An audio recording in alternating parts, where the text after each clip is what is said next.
검찰에서 특검에 이어 수사를 계속하도록 하는 것이 바람직하다고 판단하였습니다. 야3당은 황교안 권한대행에 대한 탄핵 소추안 발의에 합의했습니다. 황대행의 같은 직무유기와 권한 남용에 대해서 법적 조치도 고려할 것입니다. 황교안 대행은 역사의 죄인으로 기록될 것입니다.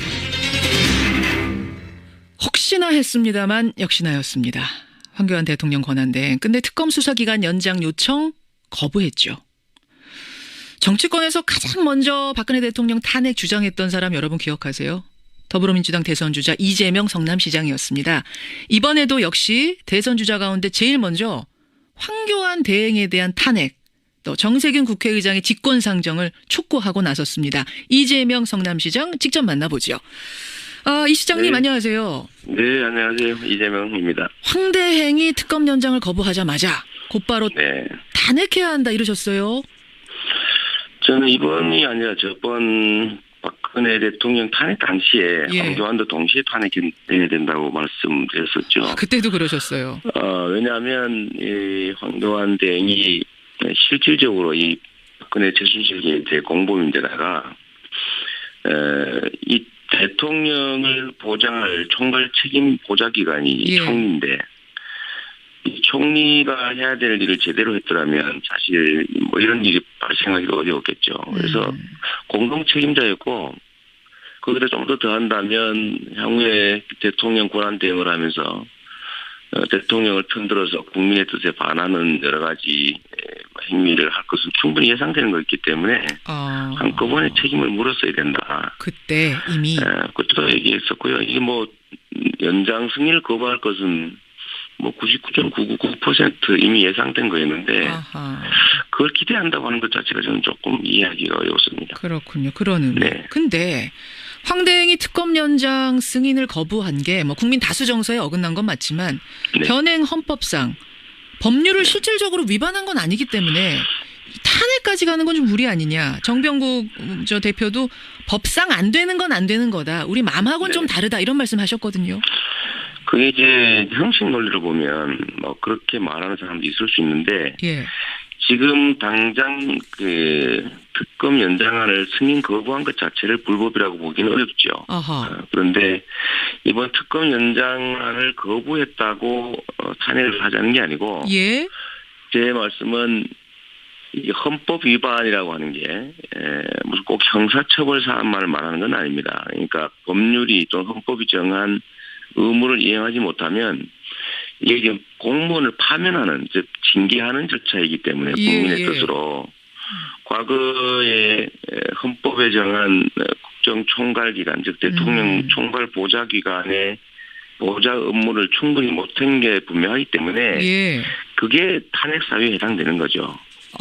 그렇기 때문에 탄핵을 할 법적 근거도 충분하다고 보시는 거예요. 그러면 네, 이 시장님. 이미 탄핵 근거는 만들어져 있는데 그걸 안 하고 있던 와중에 국민의 뜻에 어긋나는 행위를 추가했으니까 그건 정상 참작 사유고 과거에 이미 탄핵 사유는 만들어져 있다. 그런 박근혜 대통령 탄핵 소추할 때 이미 황교안 총리도 탄핵이 됐었어야 마땅하다. 같이 소추됐었어야 마땅하다. 이 말씀. 네, 공범이고 보좌 업무를 충실히 못한 형식적 요건도 이미 갖추었으니까. 근데 네.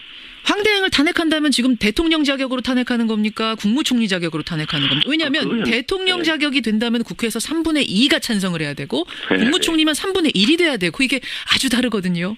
네, 그런 주장하는 분이 계신 것 같은데 형식 논리적으로 이건 대행할 뿐이고 그 총리는 총리일 뿐이죠. 총리를 탄핵하면 예? 총리가 없어진 거고 그러면 대통령의 권한 대행을 부총리가 대행하는 거지 총리의 대행을 대행하는 건 아닙니다.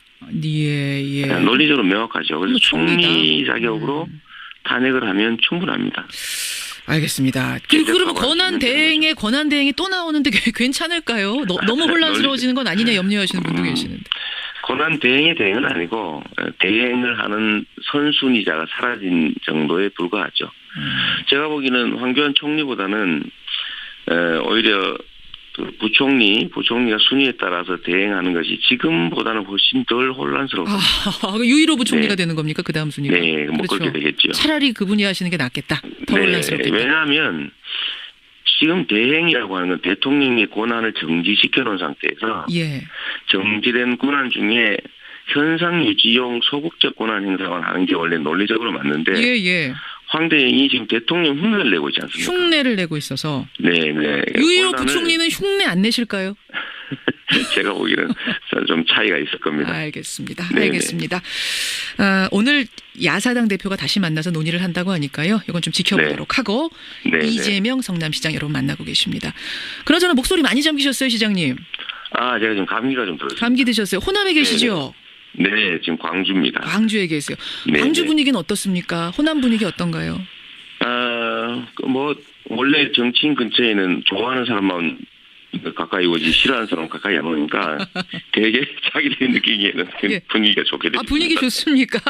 네네. 사실은 이제 호남은 상당히 전략적으로 투표를 하는 곳이거든요. 네, 뭐 그렇다고 합니다. 그렇죠. 보통. 그래서 1위인 문재인 후보가 안 된다고 생각하는 이제 투표자가 있다면 네. 2위인 안희정 후보를 전략적으로 밀지 않겠느냐. 그래서 3위인 이재명 시장은 좀 불리할 거다라는 이런 분석도 나오는데 어떻게 보세요?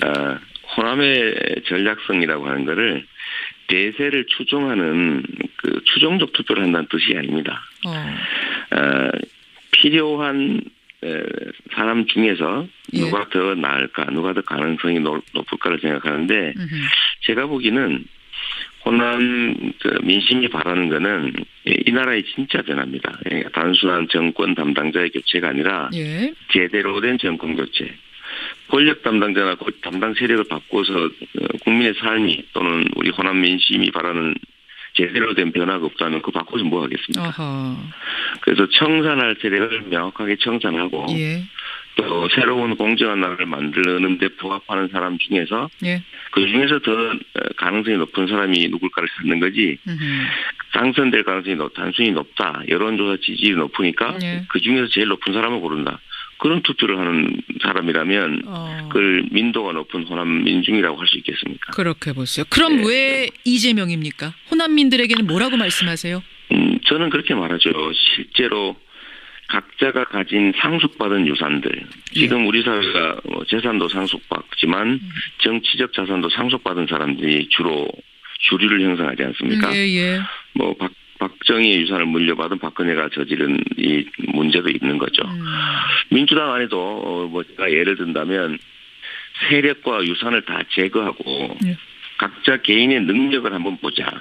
그리고 어차피 민주당이라고 하는 거대 정치 세력을 대표할 후보를 뽑는데 그 후보가 개인적 유산이 얼마나 많은지 세력이 얼마나 많은지가 무슨 의미가 있겠습니까? 오히려 그 내용을 철저히 들여다보고 이 민주당이라고 하는 거대 정치 세력을 대표해서 제대로 할 사람을 뽑는다면 예를 들어서 평산돼야 될 사람들과 손잡고 연정을 하겠다, 대연정을 하겠다고 하는 것이나 또는 우리 사회의 이 혼란의 가장 근본적 원인이라고 할 수 있는 재벌과 같은 거대 기득권 세력들과 손을 잡거나 그들에게 가까운 그런 분들보다는 그래도 아무런 유산 없이 세력 없이 그냥 흑수저로 정치계에서 살아남아서 여기까지 달려온 가능성이 훨씬 큰 이재명을 선택할 거라고 저는 믿습니다. 그러니까 뒷배경 다 제거하고 뒤에 후광 다 제거하고 그 사람 하나만 놓고 봤을 땐 나를 뽑아주실 그렇죠. 것이다.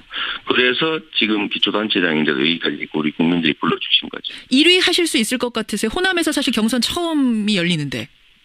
저는 1위든 2위든 최종적으로는 제가 1위 할 거라고 봅니다. 최종적으로는 1위.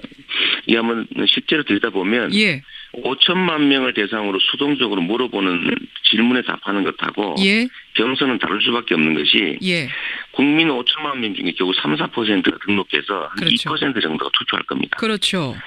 그런데 2% 또는 3% 사람들 중에서 정말로 이 세상이 어떻게 바뀌어야 되겠다. 이 사람이 꼭 돼야 되겠다라고 적극적으로 행동하는 사람이 이 경선에 참여하게 되는데 그냥 수동적으로 답하는 사람들은 이 경선에 참여하지도 투표하지도 않습니다. 알겠습니다. 그런 측면에서 보면 여전히 이재명을 기대하고 저 변방에서 실력과 실적만으로 그야말로 불러준 분들은 여전히 그 기대를 갖고 있기 때문에 많은 분들이 참여해서 제가 최종적으로 이길 거라고 확신합니다. 호남 1위는 물론이고 최종 1위도 지금 장담한다 이렇게 힘줘서 말씀하셨는데 근데 지금 경선 주자들이 이재명 시장님뿐만 아니라 다 최선을 다해서 뛰고 있어요. 근데 물론이죠. 당 후보 간 토론회를 두고 갈등이 좀 있더라고요. 네. 토요일에는 당 서버가 마비될 정도로 지지자들 항의도 있었는데 네. 그러니까 횟수와 방식에 문제가 있고 공정한 경선 룰이 아니다. 선관위가 운운하에 달래는 식으로 인터넷 TV 토론 하나 추가했다. 이렇게 문제 제기를 하셨네요. 우리 참모들이 뭐 그렇게 얘기한 분들이 있는 것 같은데요. 예. 제가 이게 숫자 때문에 그런 게 아니고 예. 이미 당초에 합의된 것들이 아무런 상의 없이 바뀔 뿐만 아니라 어허. 나름 문제 지적을 했는데도 아무 반응 없이 그대로 밀어붙인다는 거죠. 소통이 안 되고 있습니까? 네, 그런 얘기를 한 것이고 사실 뭐 인터넷 토론 한번 하나 무슨 뭐 방송 토론도 아니고 예. 라디오 솔직히 이제 저희 카카오 CBS 듣지만 시사자켓에서 하거든요. 예. 집에서 말씀 잘하셔야 돼요. 못하잖아요. 예. 그래서 그런 얘기들을 한 거지. 이게 숫자가 몇 번이다 이런 걸 따지는 건 아닙니다. 그리고 저는 이 문제에 대해서는 일단은 당 내에서 내부적으로 논의해서 한번 정리해 가도록 하고 이제 대외적인 얘기는 일단은 좀 알겠습니다. 여기서는 그만할까 싶어요. 횟수의 문제를 떠나서 지금 선관위가 각 후보들과 소통하는 방식, 문제 제기에 대응하는 방식 여기서 좀 답답함을 느끼신다. 그렇습니다. 지금 의견을 듣지를 않고 듣는 자리도 없어요. 듣는 자리도 없고. 아니 그러면은 그 1위 후보인 문재인 후보에게 지나치게 유리하게 가고 있다고 보세요? 누구한테 유리 불리 문제는 아닙니다. 그냥 상식에 관한 얘기죠. 상식에 관한 얘기. 그리고 저는 지금 이 탄핵에 집중할 때라는 거 동의합니다. 예. 동의하고 다만 그걸 핑계로 다른 결정을 하면 안 되는 거죠. 국민들이 모르는 게 아닙니다. 알겠습니다. 만약에 선거운동을 하는 게 탄핵에 집중하는데 방해가 된다고 하면 다른 선거운동 예를 들면 녹화 방송에 나가거나 각종 선거운동을 다 하고 있는데 그중에서 후보 간 토론은 안 된다.